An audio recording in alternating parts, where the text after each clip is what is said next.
I know you love earning travel rewards and cash back, and that's why you're going to love Rakuten. With Rakuten, you can earn cash back on everything you need to book your dream trip, hotels, flights, rental cars, experiences, and more, while still booking through your favorite travel sites. And don't worry, cash back can be earned on top of earning the credit card points and the hotel and airline loyalty points that matter most to you, depending on how you make your booking. Plus, with Rakuten, you can also earn cash back on groceries and other purchases like electronics, pet supplies, and more. And the best part, you can join today for free and start earning cash back on top of your travel rewards. Go to Rakuten.com or get the app. That's Rakuten, Rakuten.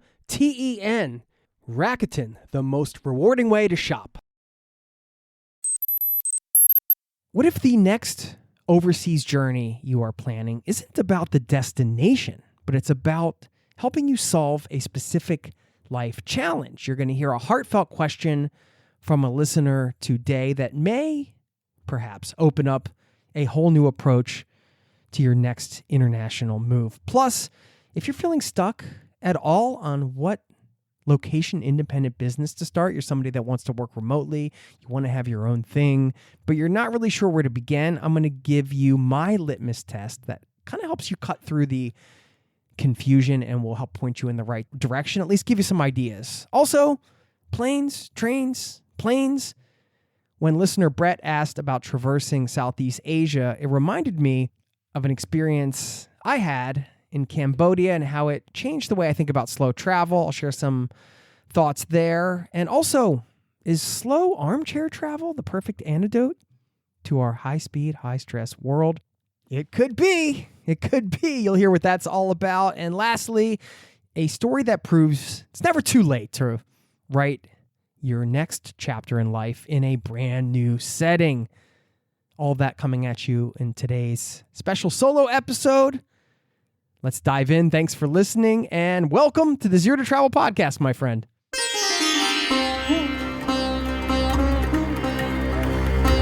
You're listening to the Zero to Travel podcast, where we explore exciting travel-based work, lifestyle, and business opportunities, helping you to achieve your wildest travel dreams. And now your host, world wanderer and travel junkie, Jason Moore. Hey, it's Jason here with ZeroToTravel.com. Welcome to the show, my friend. Thank you for being here, letting me bring a little travel into your ears today. This is the show to help you travel the world on your terms, to fill your life with as much travel as you desire, no matter what your situation or experience. I want to start off this month's solo episode by saying thank you for being a part of this community. Really, I mean, this whole podcast exists because of you and for you. This is a community-powered show, and as I was going through the emails for this episode, I wanted to answer a few listener questions, and I thought I'd pull some out that I got via email that would help highlight some overarching travel themes and give you some different perspectives, hopefully, on trip planning and some other things, as you heard at the top. And I also pulled out a couple things that I featured in the newsletter recently that you can get, by the way, for free over at zerototravel.com/newsletter. You can sign up for that over there. And just going through some of these emails, always is a great reminder when people write in. By the way, drop me a line anytime. People write and they, share perhaps a personal story, ask questions, just share their thoughts on the podcast. It's really lovely. And my favorite part of the day is if I get to sit down and actually read an email from somebody in this community listening to this show. It means so much. And it's the fuel that has kept this thing going for this many years and has continue to inspire me. And sometimes, it's tough year in and year out, week in and week out, to put out new content every week. But what fires me up is you all. And so let's make this a two-way conversation. As just a reminder, please get in touch anytime. You know where to do it. Jason@zerototravel.com is my email. You could drop me a voicemail, my voicemail box, and sign up for the community newsletter. Okay, let's dive in today. I have 3 listener questions I want to share. First, I got an email from a listener. I'm not going to share her name because it's pretty personal. And I just wanted to hit on a concept of reverse engineering your move abroad.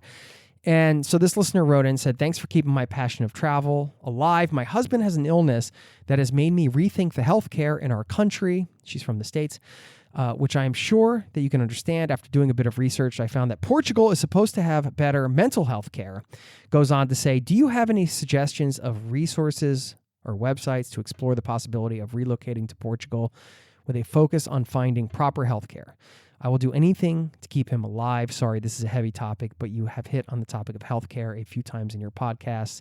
And I wanted to answer this question for her and for anybody listening who may be in a similar situation. The thing is, we'll get back to this idea of a broader approach of reverse engineering your move abroad based on a specific need or a life challenge rather than a specific destination.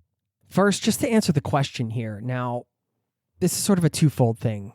This listener is looking to permanently relocate, but if you are somebody who is seeking healthcare options that are perhaps temporary and more affordable, you can search for medical tourism on zerototravel.com. I did an episode with the founder of a company called Patients Beyond Borders. And medical tourism is generally traveling for treatment. So you go somewhere where you can get high quality treatment that's more affordable, but eventually you do travel back home. So I just wanted to bring that up because perhaps there are people listening that are in that bucket.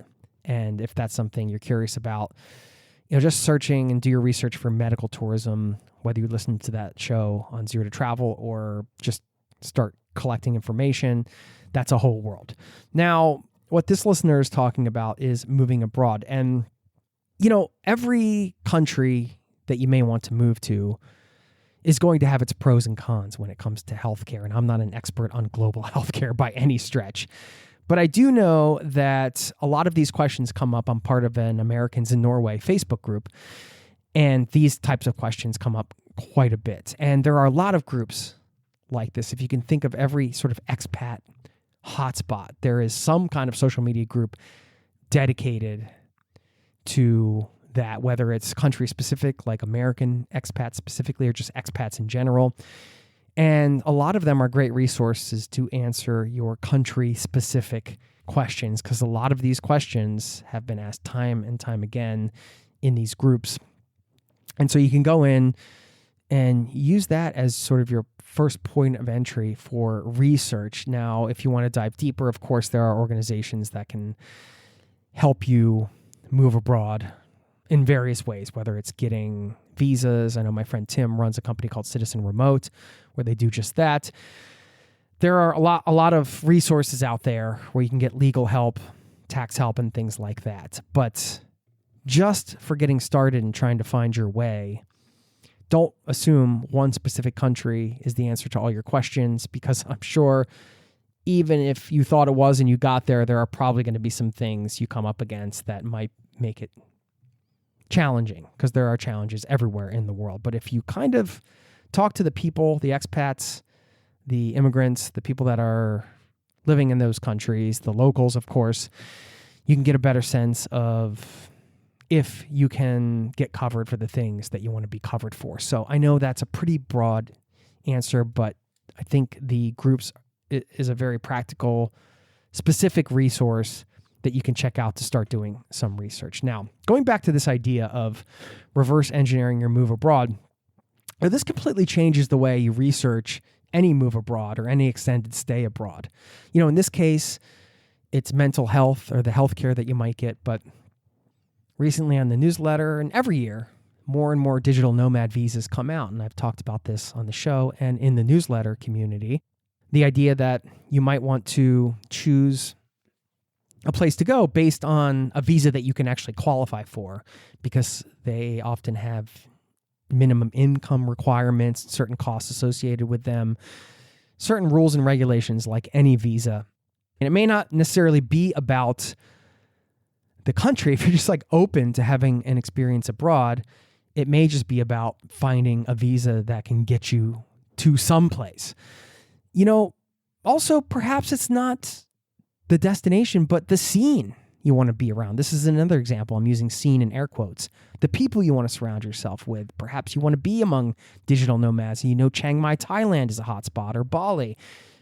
Famous example is Silicon Valley when people migrated there during the initial big tech boom because they wanted to be around other people that were building startups and companies. So if there's a particular group of people you want to be around, that might dictate the place you want to go. Perhaps you want to learn a particular skill, like learn a language. Then if you want to learn Spanish, you got to go to a Spanish-speaking country, of course. If you want to learn Kung Fu from a Shaolin monk, then you're going to have to travel to China, whether that's on the top of your bucket list or not. And so sometimes that might spark some ideas as well for your next move abroad or an activity like surfing, and I can go on and on. So, not groundbreaking stuff here, but just a different way of thinking about your travels as you move forward. Is it just the destination?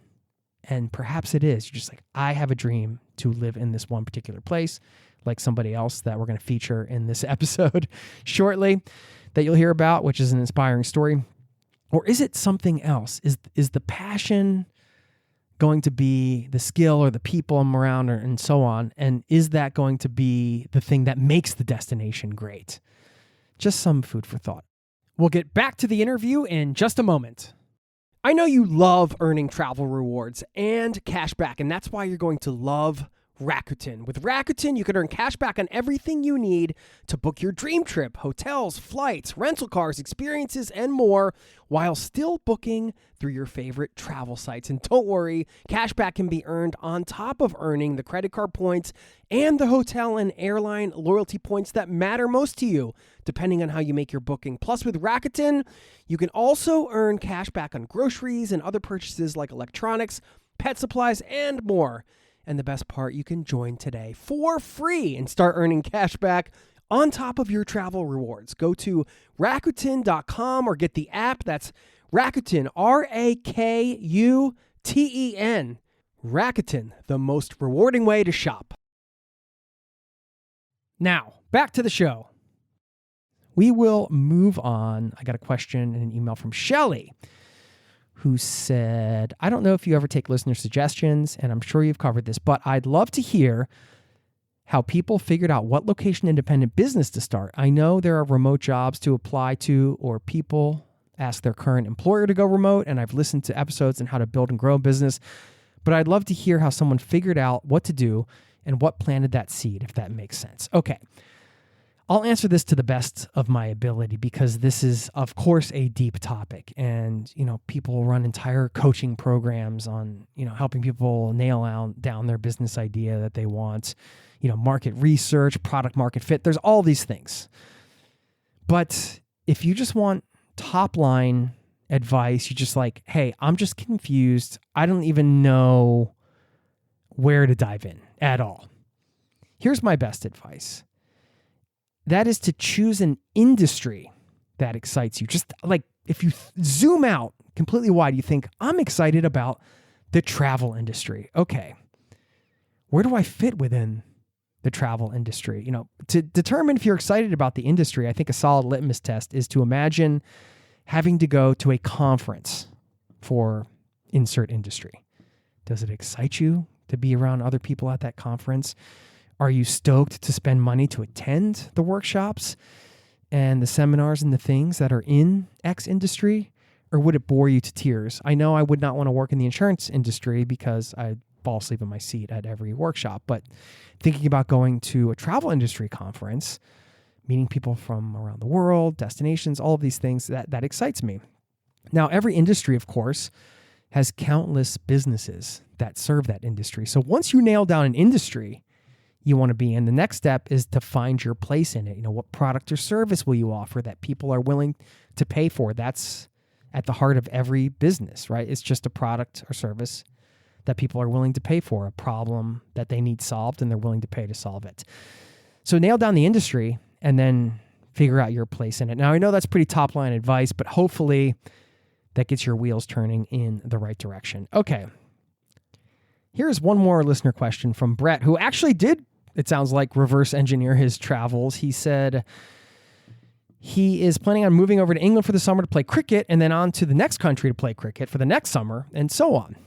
He says, before that, I'm working on a trip through Southeast Asia from Singapore to Hanoi and then flying to Hong Kong and then stopping in England. I've traveled to different parts of that area as a kid with my family. This will be my first time on my own. I'm going through the stage of working out how I will travel from place to place. Would love to hear how you traveled through Asia yourself and to help figure out my best way to move around the longer distances of travel would be. I hope that makes sense. If not, then my bad, and I'll try again.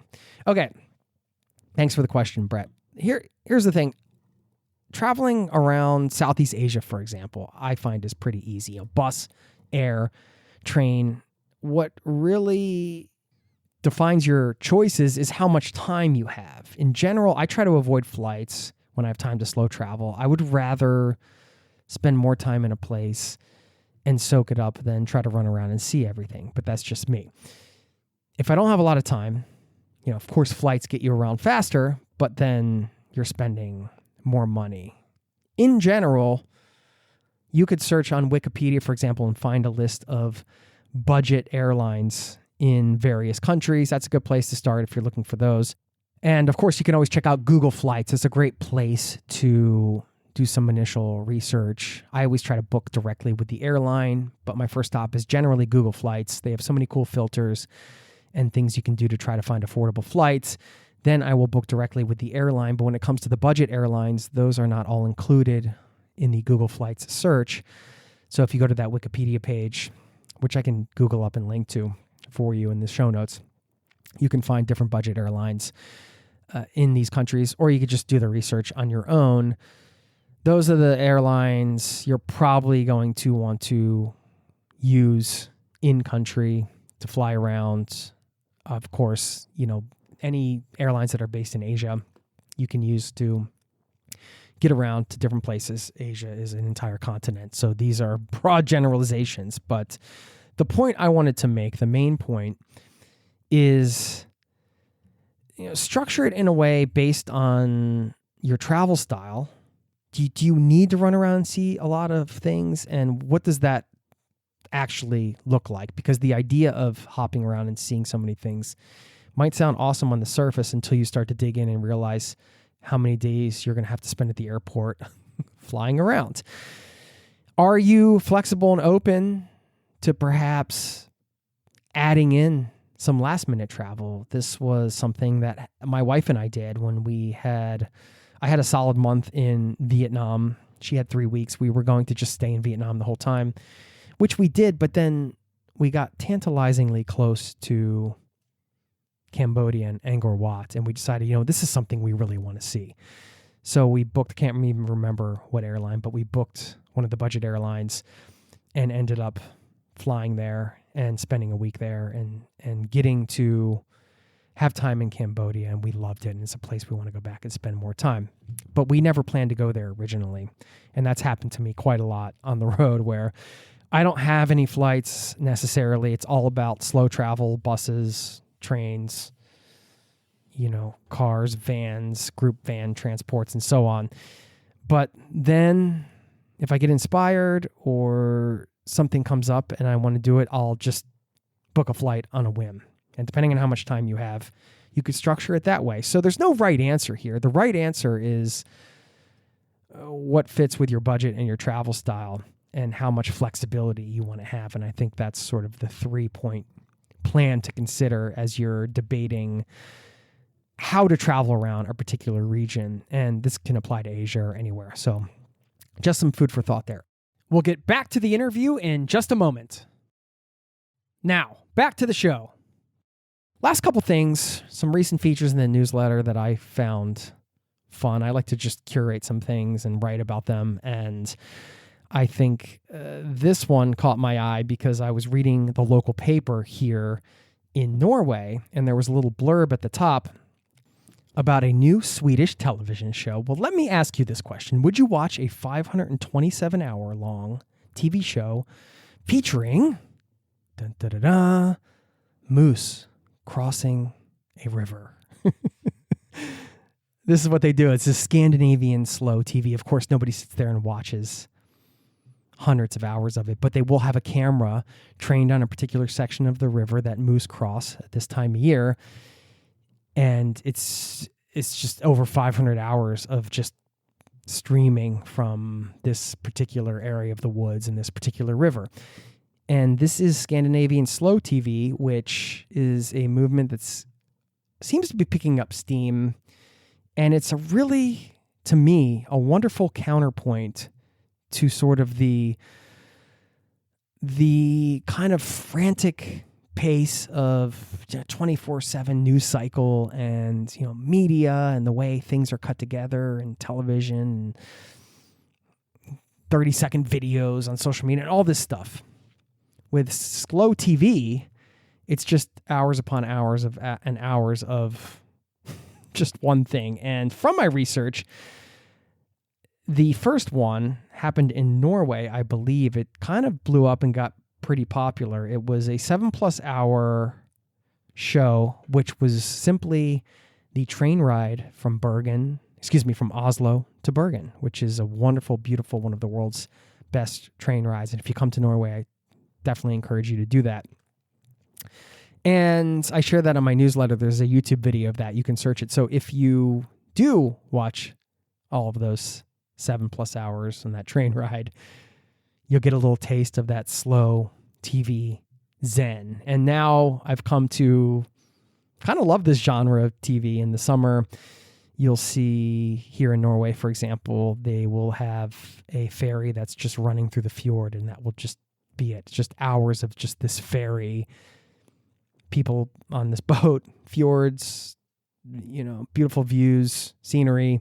Nothing really happens. There's no plot. There are no characters. Nobody's sleeping with somebody else. There's no judge at the end that comes out and gives you a rose if you're going home, or I don't even know what I'm talking about. You know what I'm saying. It's just hours and hours and hours of slow TV.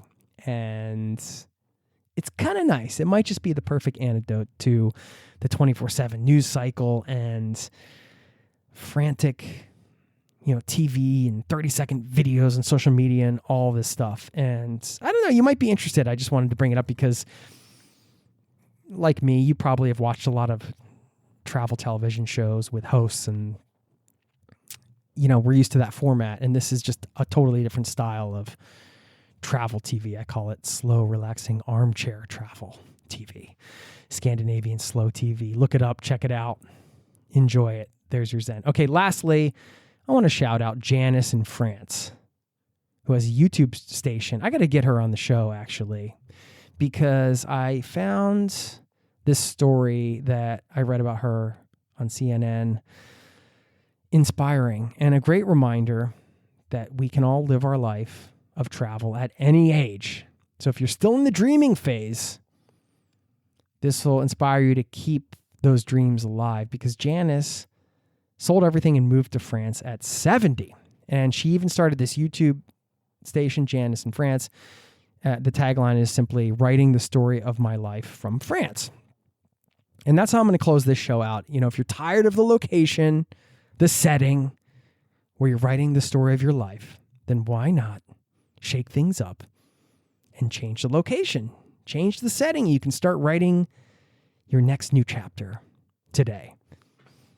Hope you enjoyed this one. Thank you so much for listening. Please get in touch if you have questions, if you have tips, if you have travel philosophies you want to share, if you have interesting articles, just get in touch. I'm going to make more of these solo shows, and I want to feature more of you. Again, going back to where we started, which is the heart of everything that happens here. This is a community-powered show. Please get in touch. Don't forget, you can also sign up for that newsletter, zerototravel.com/newsletter. It's free. Goes out once a week. You got nothing to lose to sign up over there.